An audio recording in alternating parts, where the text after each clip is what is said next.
6 મહિના પડ્યા છે એમ. હું એવું વિચારતી હતી કે મારો કરાર પૂરો થાય જો એ પહેલા મારે ઘર બદલવું હોય તો શું હું એના વિશે તમારી જોડે ચર્ચા કરી શકું છું કે પછી મારે કોઈ બીજા જોડે એના વિશે વાત કરવી પડશે?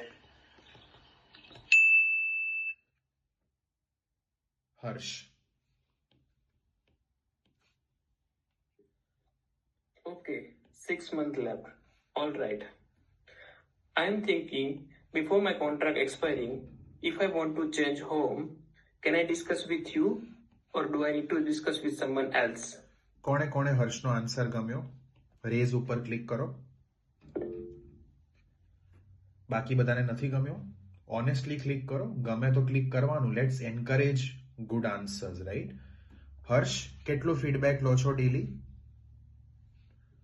ડેલી ફીડબેક લો છો? પહેલા તો એક every day feedback લઉં છું તમારી પાસે.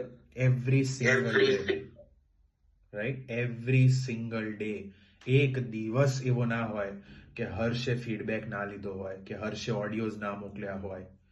That is the reason you answer like this. Many other students are there. એવા ઘણા છે, રવિ છે, એટલે એ લોકોના આન્સર્સમાં પણ તમને આમ અવાજમાં આવશે કે આ માણસ પ્રેક્ટિસ તો કરે છે, અધરવાઇઝ આવો આન્સર ના આવે કોઈ દિવસ ક્લાસમાં. ગ્રેટ વર્ક, બરાબર, એક પણ ભૂલ નથી.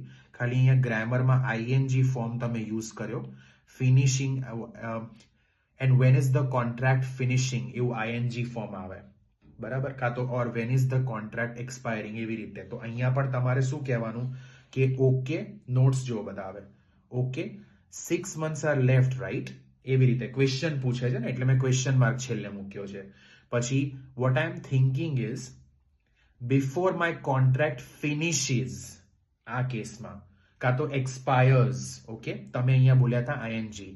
Before my contract expires or finishes.